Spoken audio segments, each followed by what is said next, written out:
Good morning. I'm coming to you today from the edge of Baffle Creek in Queensland in Australia. I'll give you a quick look around. Here we go. There's some guys down here just about to go fishing or crabbing, I think. Anyway,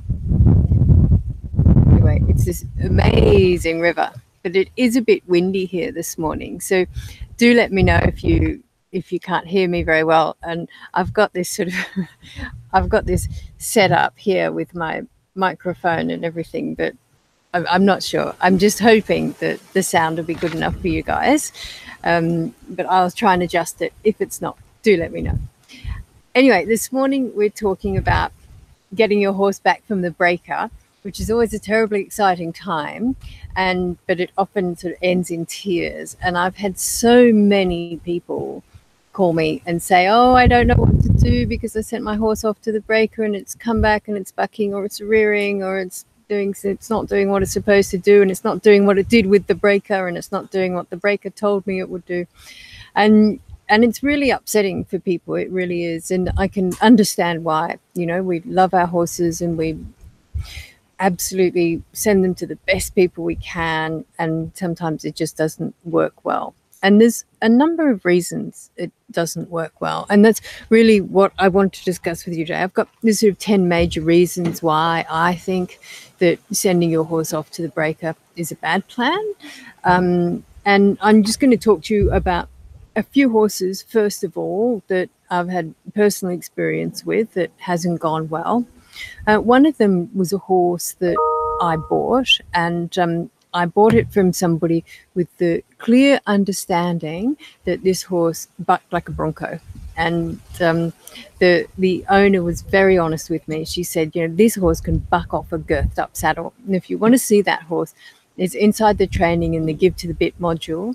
It's the horse at the very start of that full length lesson, right at the beginning of the Give to the Bit module. It's a black Australian stock horse stallion. And that was what happened when I first put its saddle on. It's really quiet on the ground, you know, beautiful, beautiful horse. And I first put its saddle on and it just went nuts. Like, I've never seen anything like it. Like, it just came out of a chute. And I thought, oh, this isn't good. But 15 minutes later, I was riding it and it was absolutely fine in the round pen. I didn't have a helmet on. I mean, how stupid are we?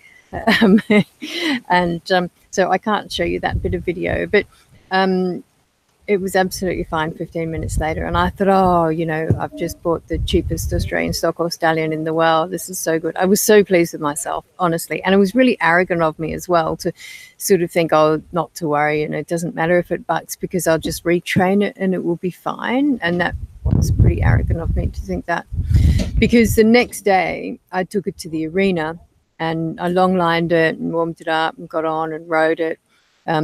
For about 10 minutes, I think I rode it, and I had someone there filming me, and it was pretty beautiful. I've got to say, I did put that video, also not wearing a helmet, up on Facebook for a time, and the comments I got were, oh, this is not this horse's second ride, like this. I said, wow, it's his second ride with me. Anyway, I got off. I had someone filming, so I said, I got off, and then I said, oh, a few minutes later, I said, I don't know, I might just get back on and do a bit of canter work, and then we'll put him up and we'll bring him back tomorrow and go from there. And so I went to get back on, and before my weight had actually got in the saddle, he just went off like a bronco again. And I, of course, was on the ground. Anyway, so I thought that is really strange, because he'd just been so good, and that really struck me as a pain issue. So I got somebody out to see him, and they said, yes, it had been a year. So he was now 3.5. He was broken in as a 2.5-year-old, alarm bells. And he learned, which is when he learned to buck. So he learned to buck with the breaker as a 2.5-year-old. When she got him back from the breaker, that's what he did. Every time she got on, she bucked her off. So the chiropractor person that came out to see him said, well, he's actually got 2 pulled muscles right along his top line, which probably came from the bucking that he did when he was first broken in. And she said what she thought had happened was that the horse had warmed up quite nicely when I rode him or long lined him, and then he'd cooled off when I got off and had a bit of a break, and then when I went to get back on, it stiffened up again, and that was what hurt. So it hurt, so he got rid of me. Fair enough. And anyway, so I ended up giving this horse, you know, a lot of treatments and 6 months off. And anyway, I got him back, and the back person said that she thought he was fine. But to be honest, I never really trusted him again. And he didn't buck again, but he told me he was going to. Do you know that feeling? The horse sort of says, yeah, go like this for much longer, and I think I'll probably put you on the floor. And so the first ride was fine for 10 minutes. The second ride was okay for 8 minutes, and it got less and less. And I thought, yeah, this horse needs a new purpose in his life, because the damage that you can do at that age, at that tender age of 2.5, is enormous, and you shouldn't underestimate these trainers' ability. Now, they might not be teaching your horse anything you want them to know, but they're good, solid lessons often. And this was a good, solid lesson. And I'd learned mine, and I wasn't going to try and change that behavior. So that's one example. Another example is a horse that was brought to me as a, I don't know, she was about, I think she was 2.5, maybe rising 3.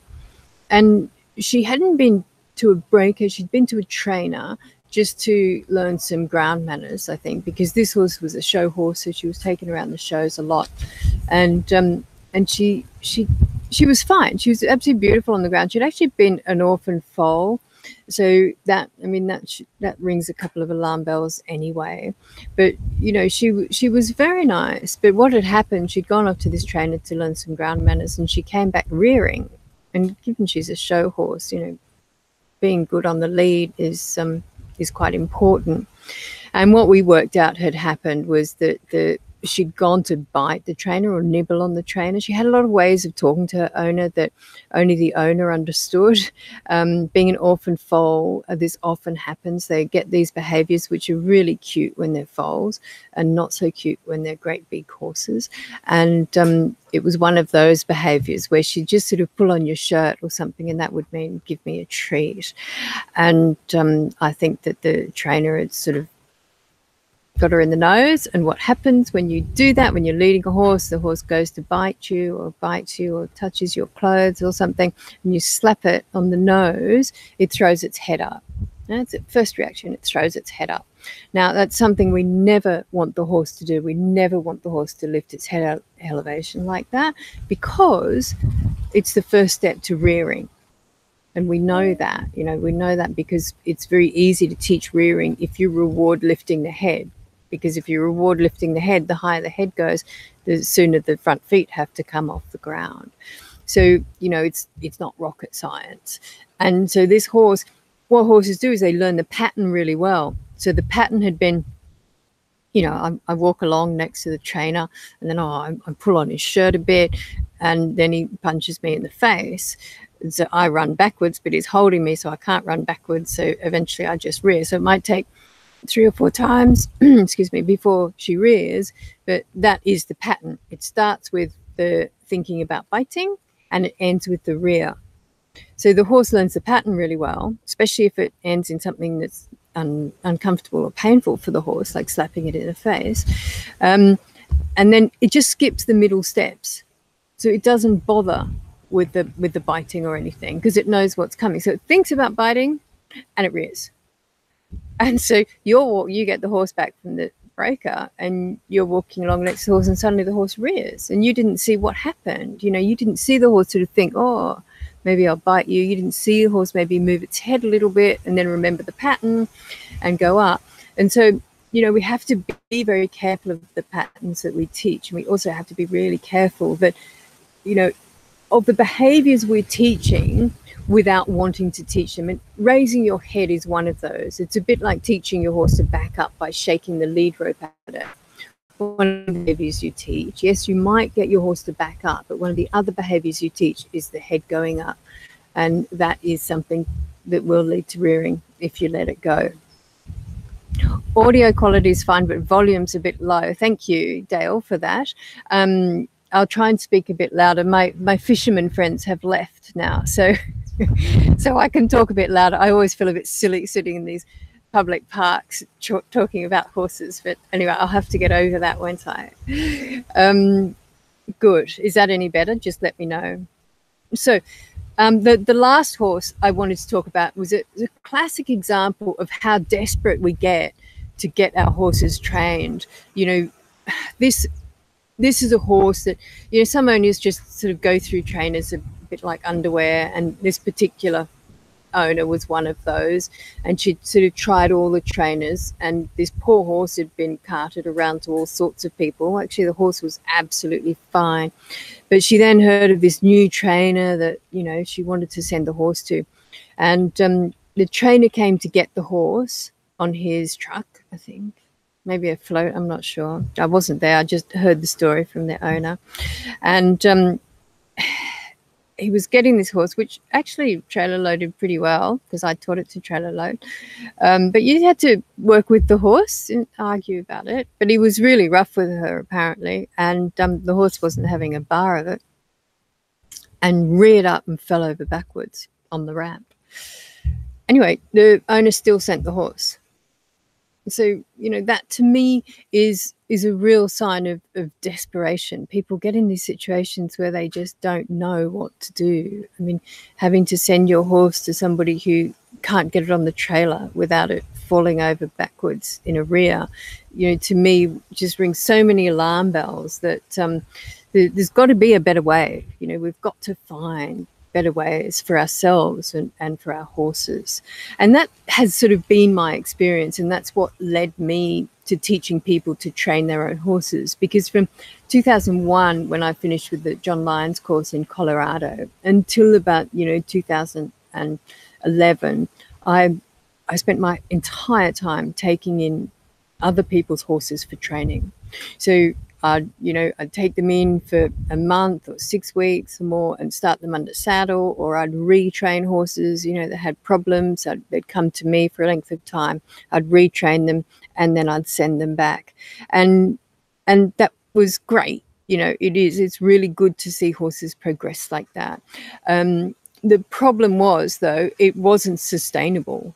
So after I sent them home, either within a week or a month or 6 months, the horses would revert to their old behavior if they were being retrained, or they'd revert to their owner's level if, you know, they were being started under saddle. And what was happening with my horses, because I always owned too many horses, mine were being dumped out in the paddock for months on end and getting no attention at all. So it wouldn't be unusual for a horse of mine to be out for 4 or 5 months. I'd bring it in for 2 weeks, you know, and be riding it again, then throw it back out in the paddock. And what I was finding, that my horses were coming along beautifully and with very little work, but really consistent work in consistent patterns they were being taught. So that was obviously really good for them. And I think not being worked so frequently was also really good for them. So they weren't being worked so hard. They weren't being so mentally or physically challenged, and having those long periods of time off. And of course, they were older. You know, as the years progressed, the horses aged. And so I wasn't trying to do this with very mentally young horses, which I think is a big problem. And one we'll discuss when we get onto the numbers and when we get onto the reasons why horses do come back from the breakers less than ideal. So that was really what led me to just concentrating on training people to train their horses rather than training the horses for the people themselves, because it wasn't sustainable at all. It's much more important that the owner knows how to train than the horse knows what to do. You know, a lot of people say to me, oh, my horse doesn't know the cue for that. Well, your horse will know the cue for that, whatever that is, as soon as you teach it. You know, it doesn't matter what the last owner's cue is. It doesn't matter. That it's not their bubble. It's your bubble of communication. And whatever you teach the horse, that will be the cue. And so it's very, very important that you learn with the horse. Okay, so we're going to move through them. So I think one of the first reasons to discuss why horses come back from the breaker bucking is that they're too young to start with. So they're physically often too young, And I know, we've got Dale here from the States. In the States, they're notoriously bad for starting these babies. We are here as well with the stock horses and the quarter horses. It's particularly with the quarter horses, and people say, oh, quarter horses, they develop early. You can start them early. Well, it's nonsense. It's absolute nonsense. They don't develop earlier than any other breed of horse. They develop at exactly the same age. So you're physically risking the horse by doing that, by breaking them in as babies. So, as sort of 2.5-year-olds or younger, I know we do it with the thoroughbreds all the time. We're racing 2-year-old thoroughbreds. They've had riders on their backs from 18 months old, and it's really bad. And that shows, how early they break down. That shows. And it's the same with the age with the youngsters that we break in. It doesn't mean that you can't do anything with the horse. There's so much you can do that doesn't involve sitting on its back for longer than 3 seconds. I mean, really, you can lie across them, you can long line them, you can have them going beautifully in frame, you can have them doing all sorts of dressage movements. I had my horse in Colorado, one of the ones when we went to John Lyons, we could take one broken horse and one unbroken horse. And the unbroken horse I took was actually a warm blood mare that came from Perth, Australia, that I flew over there. And she was only 3. And before I broke her in, which I did during that course, I'd taught her to long rein and, do everything I could from the ground. I even taught her to piaffe on the ground before I got on. And why do that? Well, why? Because I can. But because what the piaffe does, it's just a trot. Slow down and shorten the steps. It's all it is a trot movement. But it gets the horse round and soft in the bridle, and it builds up that top line muscle. So you're building up all those muscles by teaching things like that, and long reining and give to the bit, all these things. You're building up the top line muscles. So when you do get on that horse, it's got the muscles to carry you, and it's got the muscles in the right place. If you're just running your horse around the round pen, or if you're lunging your horse on one line with its head in the air, you're not building the same muscles. You're building all those muscles under its neck, and you're not building the top line and the abdominal muscles, which the horse will need to round up and to carry you. So there's a ton you can do before you get on. The other problem is the mentally young horse. And, I've got a lovely example in my paddock now, and I've got a warm blood. Gelding is now a gelding. I gelded him at 5 or 6, I think. And he must be 9. But as a youngster, I've had him since he was a yearling. So I've done work with him all the time. I didn't sit on him till he was 4 or 4.5. And even then, he was still mentally quite young. But as a baby, he was just a complete lunatic. He's very fun, a lot of fun, but, not something you'd really want to be sitting on. And now he's the most sensible old man, and you can leave him out in the paddock for a year, get him in, long line him for 10 minutes, jump on him. He's perfect. And he probably hasn't had more than 40 rides in his life. But he's also the quietest horse I've got. And it's gone from, the one I remember somebody once saying to me, watching me in the round pen with him, and she said, this was just before, it was not long before I had my first sort of ride on him. And she said to me, can you video every time you work the horse? And I thought, isn't that sweet? She loves this horse as much as I do. I thought, that's really nice. And so I wanted another compliment, and I said, why? And she said to me, we want to know how you die. I was like, thanks. All right. So that was him. So mentally, it makes a big difference. It makes a huge difference how mature your horse is mentally as to how well the starting process is going to go for you. The next thing is tack. Now, I remember when I was in the States that people had what they called breakout saddles, which is what you would start the horse in. So it'd be, Western saddle, of course, we're in the States, but it would be your rough out. That's what they call rough out saddles. And your rough out saddle fitted every horse. You put the same saddle on every horse that you broke in. And I'm like, well, that's impossible, isn't it? There's no way one saddle is going to fit every horse you start. So, you know, tack is a big issue. It's very, very important that the tack you have your first ride in fits the horse beautifully, you know, because if your first ride causes that horse pain, then the horse is never going to want you to do that again. And, you know, we often think, oh, we'll just put another saddle cloth underneath because that will pad it out and that'll make it nice and soft. The problem with doing that is usually when you're thinking of doing that, you're a bit worried that the saddle might be pinching a little bit, might be a little bit tight on the horse. So you make it, thin it out a bit, like pad it out a bit. But it's going to have the opposite effect, because by putting padding there, you're actually making it more narrow. So it's going to pinch the horse even more. And so when your weight then goes on it, that's going to compound the problem enormously. So it is terribly important that you have a properly fitted saddle. And if you're, you know, unsure about how to fit a saddle, have a look at the saddle fitting videos inside the first saddling module.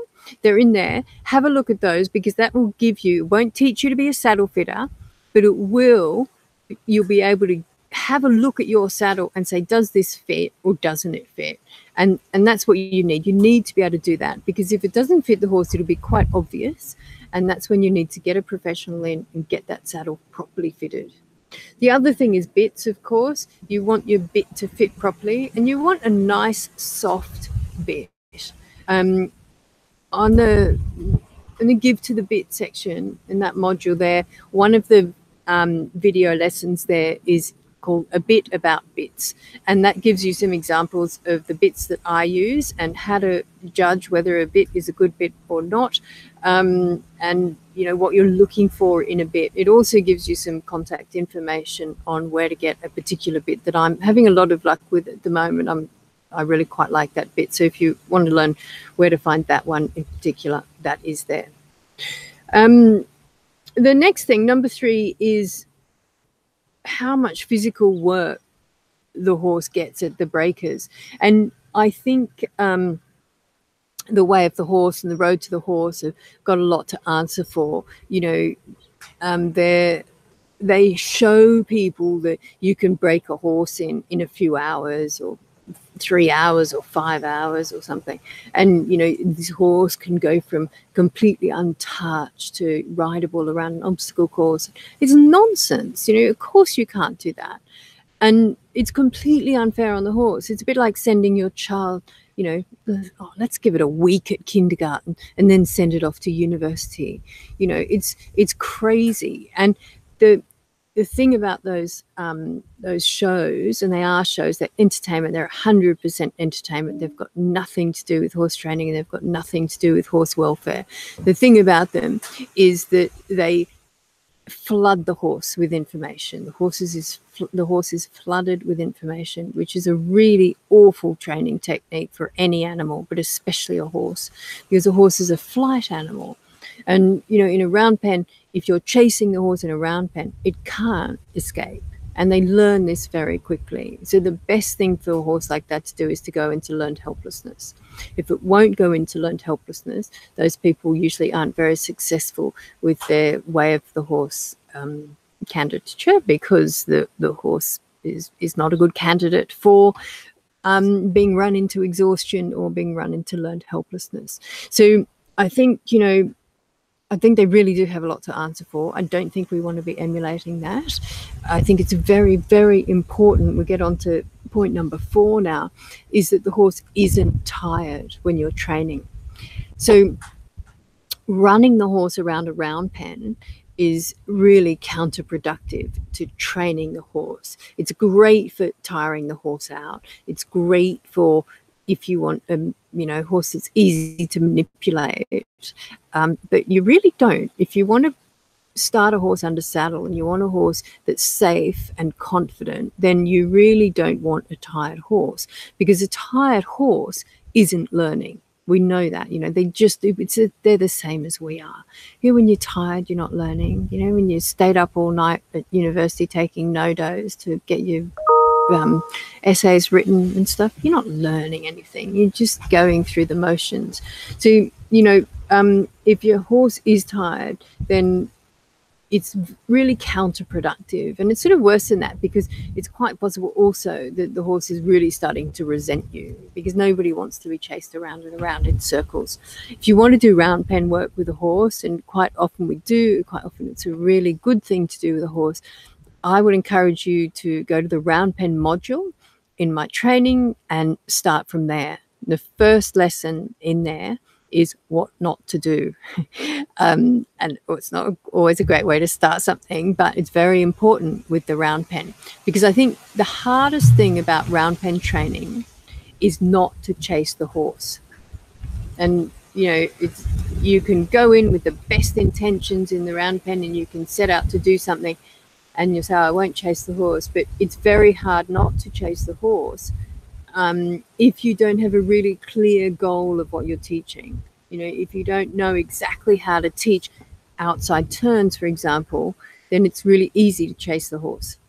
You don't really want the horse ever doing much above trot in the round pen. There's no reason to, because what you're trying to teach the horse in the round pen is about pressure release. So there's going to be some pressure, that's just my body language, and I'm going to release the pressure when you do something in which we turn in the right direction. Yeah. So you put some pressure on, the horse goes forward, you release that pressure. You put some pressure on in a different way, and the horse outside turns, you release that pressure. So the horse is learning about pressure release. The horse is not getting anything else. There's nothing else there for the horse, but it's a great way to teach the horse about pressure release. And it's a good start to the rest of your training if you do it correctly. So I do encourage you to go along and watch those videos, because they'll show you exactly how to teach inside turns, outside turns, and come to me, which are the three really useful things to use the round pen for first up. So the other time that the horse isn't learning well is if it's hurting. So if we've worked it too hard and it's sore, or if a saddle didn't fit properly and it's sore, again, the horse can only think of one thing at a time. So that will be a pain issue if it's got a pain issue. And it will be speed if you're chasing it. So, it's another thing to think about. I think we realize the horse can only think of one thing at a time. We forget that a little bit.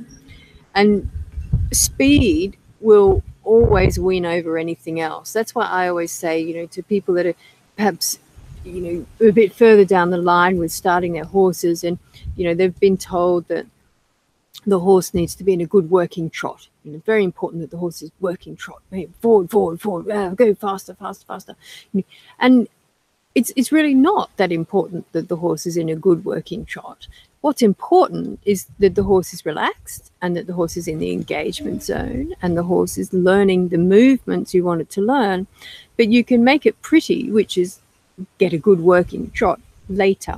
If you don't start with relaxation, then the horse isn't going to learn what you want it to know. So a good working trot is something that comes after the horse has already got the movement. So got softness, got self-carriage, got all of these things before you then push the pace up. We know the horse has got a good trot in there. We've seen it in the paddock. The horse can do a good working trot. Let's get everything in place and then make it pretty. And the quality of the gait is the making it pretty later. Yeah. So that's another thing. If we work the horse too much, and you do hear this a lot. That's coming on to point 6 is for working the horse for long periods of time. You hear trainers say, oh, don't worry, I'm going to work your horse for at least an hour a day every day. And I'm like, oh gosh, that's a lot of time. You're taking a horse that's possibly been static for the first 3 years of its life, and you're going to work it for an hour a day. Ooh, that's going to make that horse sore. If it doesn't make that horse sore, then I don't know what you're doing. I don't know how you're doing it, because there's no way in the world that you can take a horse from no work to an hour a day. It will make them sore, and they'll be concentrating on being sore, so they're less likely to buck, which means they're more likely to buck when you get them home a month later. So that it's very important that, you know, you break these lessons down. So with my horses, who's ever got an hour a day to work their own horses, right? If I've got the time and I'm concentrating on starting a horse, I'll work mine twice a day for 15 minutes each time. That's the ultimate for me. That's like the ultimate in timing. And that's what I've found over the years works the best. You know, you can go out and do 15 minutes of give to the bit, shoulder control. And you can come out in the afternoon, do 15 minutes of give to the bit, shoulder control, long reining. And the next day the horse will come back and say, oh, that was quite fun. I was quite clever yesterday. You know, I got all these things right. You gave me tons of praise, lots of positive reinforcement. What are we doing today? And that's what we want the horse thinking.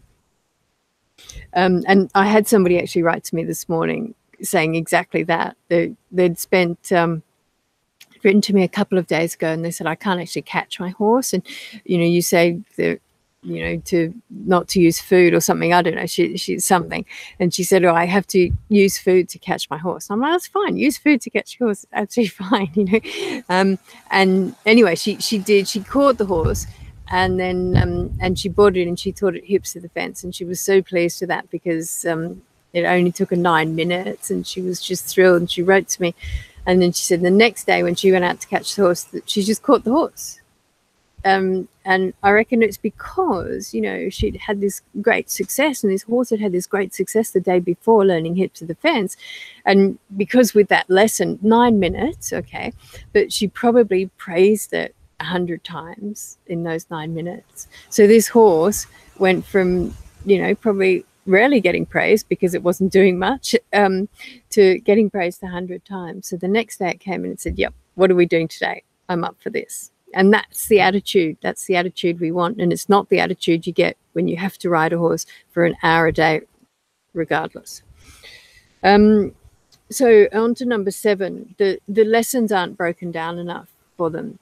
The problem with some of these, you know, breakers is that these horses become a number. And all horses are a bit different. We know that. You know when you start training your own horses that they're all a bit different. And the same exact formula doesn't apply to all of them. And you run the risk of really skipping steps in the training if you don't acknowledge that. So you have to break a lesson down as much as that particular horse requires it. And I remember, you know, not that long ago, a few years ago, when I had a Brumby for the Brumby Challenge. And it was a really interesting horse. I had a sort of 8-year-old, 7 or 8-year-old, I think he was, that had recently just been gelded when he was caught. And I also had a yearling. And the difference between the two animals was astonishing. The yearling I could do anything with after, you know, I suppose after about an hour of the first touch. You know, the yearling was up for it. It was great. The older horse, the beautiful horse, and he lived in an area of the Snowy Mountains that was quite accessible. So I think he'd spent a lot of his young life being chased by people. And he was completely different. And I had to progress, like I always with a horse that hasn't been handled before, and I've dealt with quite a lot of Brumbies. I always move sort of, you know, this far at a time as I'm progressing, touching them. A lot of the time I actually start with the first touch on the rump, but that's just something else. We'll talk about that another time. But if we start with touching the nose first, with most Brumbies, I progress it will probably take about half an hour to get from the nose to the top of the tail, just touching with my hand, half an hour to an hour, depending on the horse. Certainly the youngster was even less time than that. But with this particular older Brumby that had been chased a lot, I was progressing millimetre by millimetre. You know, I had to break it down so much for that horse that it was unrecognisable as a lesson for any other Brumby I'd ever touched. So it does really depend on the horse, just how much you need to break a lesson down. Number 8 got, look, we need to be careful about what behaviour we're teaching. And so, you know, if you want your horse to be soft in the bridle, to travel in frame, to be in self-carriage and all of those things, then we need to build the muscle that's going to get that in the horse. There's no point in chasing your horse around the round pen with its head in the air, or lunging your horse around on one line with its head in the air, if you're then, because you are then building muscle, right? You are building muscle. As soon as you start working the horse, you're building muscle. We want to build the muscle that we need the horse to have to carry us.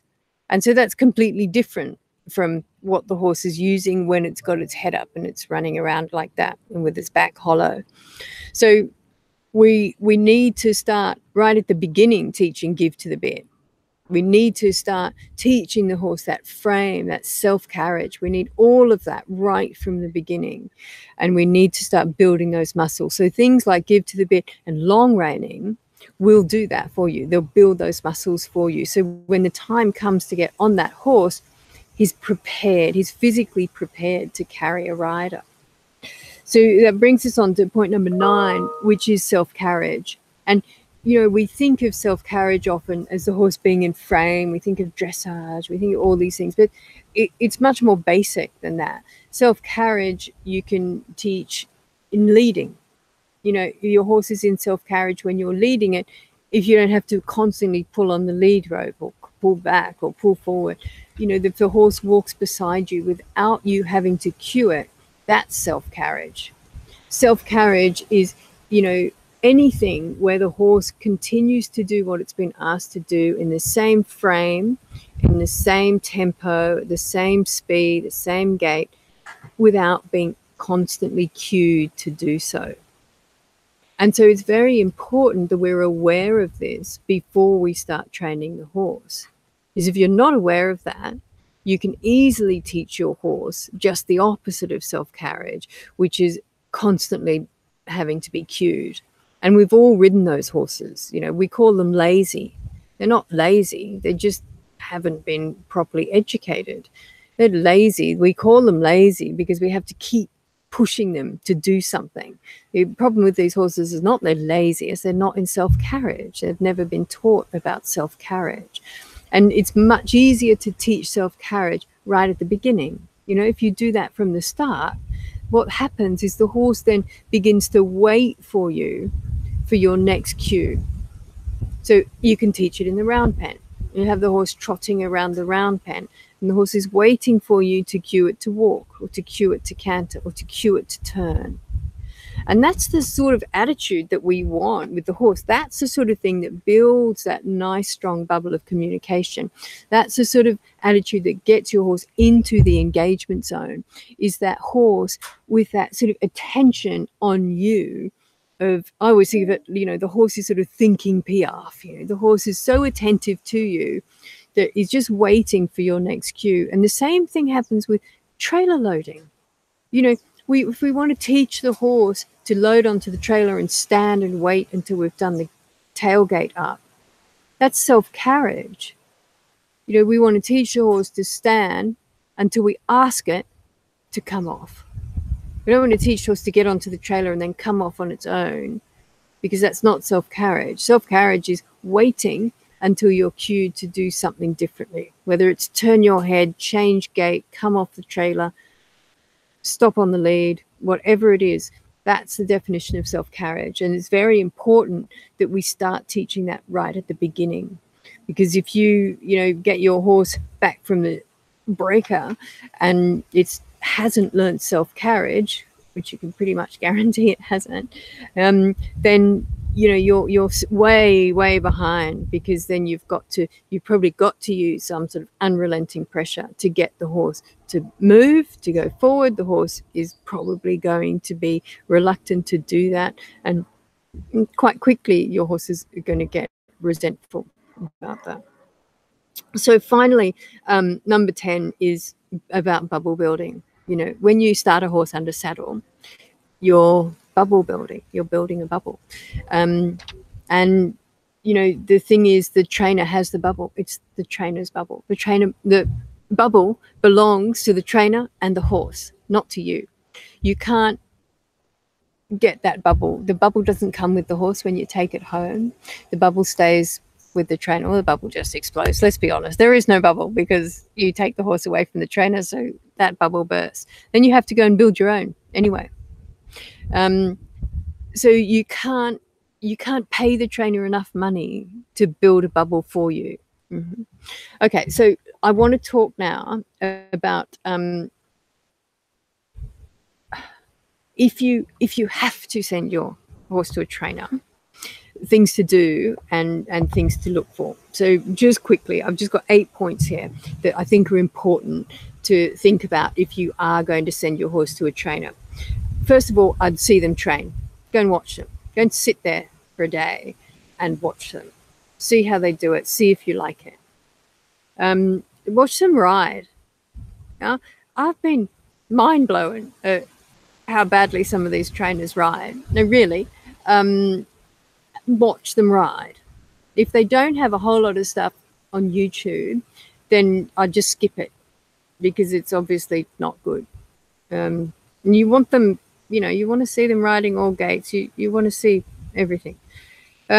Check the tack that they're going to use. Have a look at it. Ask them, do you have a saddle that fits this horse? All of that sort of stuff. Ask how long they're going to be riding the horse each day. I think that's a really interesting question. Without hinting at them what you think might be suitable, I would ask them what they plan to do, and how they're going to build the muscle up, how they're going to condition the horse to get it ready for that. And ask them how you can help prepare the horse for the process. What conditioning can you put on the horse to get it ready to come to them? Visit as regularly as you can. Yeah, really, I think that's important. And then before you pick the horse up, I would go and have, if you could, sort of 10 rides or something with the horse there. So get the trainer to ride it first, then you get on and you do what the trainer did. That way, if things go wrong, the trainer's there and he can show you, he or she knows how that horse learnt the lesson and they can show you how to correct it. Yes, Libby, I'll get to your engagement zone in the bubble thing in just a sec, all right? I won't forget that question. So the alternative, of course, is to start your own horse, which is what I recommend you do. And, I'm fairly unusual in that, I have to say. And people worry, green on green, and you hear all of these sorts of things.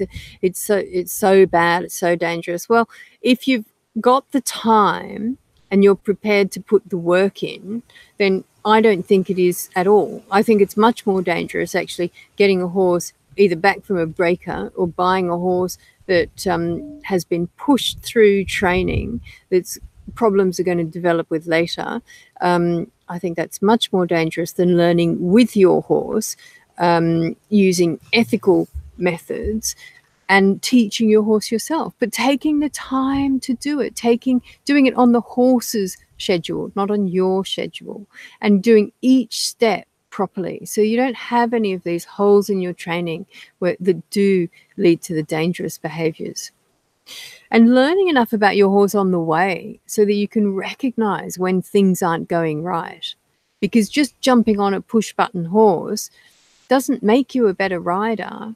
Actually, it just makes the horse a bit worse every day. The horse loses a bit of its training every day. What makes you a better rider is training the horse. And I've seen that firsthand. There was one particular bloke on my course in Colorado at John Lyons, and the first day we all went out to ride our horses, and this bloke, he couldn't canter. I mean, his bottom came out of the saddle this much with every stride of canter. And I just looked, I thought, my God, he's going to end up on the ground. That is really scary. Anyway, he worked really hard. I mean, he really did work hard. And he started training his horse. So he didn't fuss about that. He just concentrated on the horse, and he started teaching give to the bit and doing all these things and working in trot and all this stuff.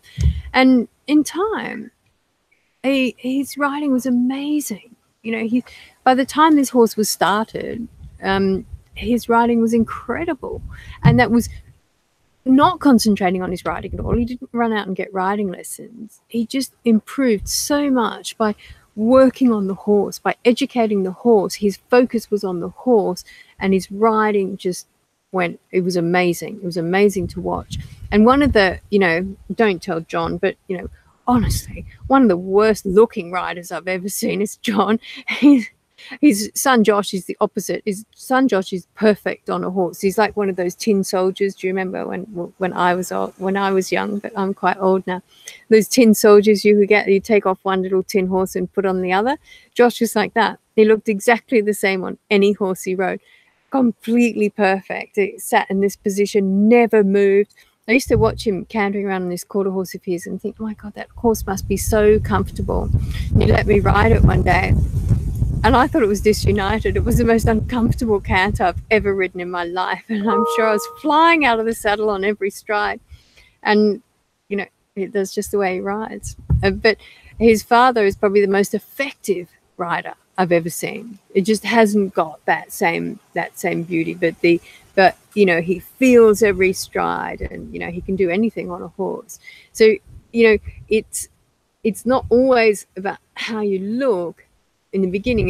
It's the result that you want at the end. You know, if you want to go in for competition or something, then yeah, you need to make sure you look beautiful like Josh did. But if you just want to get the best out of your horse, you need to ride them like John. Anyway, so I just want to talk quickly. Libby's asked me a question, and what are some of the physical signs when a horse is in the engagement zone or in your bubble of communication? And you're asking about the ears and the eyes and the mouth. And yeah, I think the most obvious one for me always when I'm riding or on the ground is the horse's head elevation. And so depending on your breed of horse, the sort of relaxed head elevation is about in line with the withers usually. You know, and a sort of Frisian or something, very high head carriage, and then it's all higher. But you need to be aware of where your horse's head elevation is at relaxation, because when it's engaged, it's going to be just a little bit higher than that. And when it's frightened, it's going to be much higher than that. So the head elevation is a really good thing. The ears tell you where the horse's attention is. So if they're sort of just relaxed and floppy, that's nice, because the horse, if you're riding, is probably paying attention to you, and you can often see that.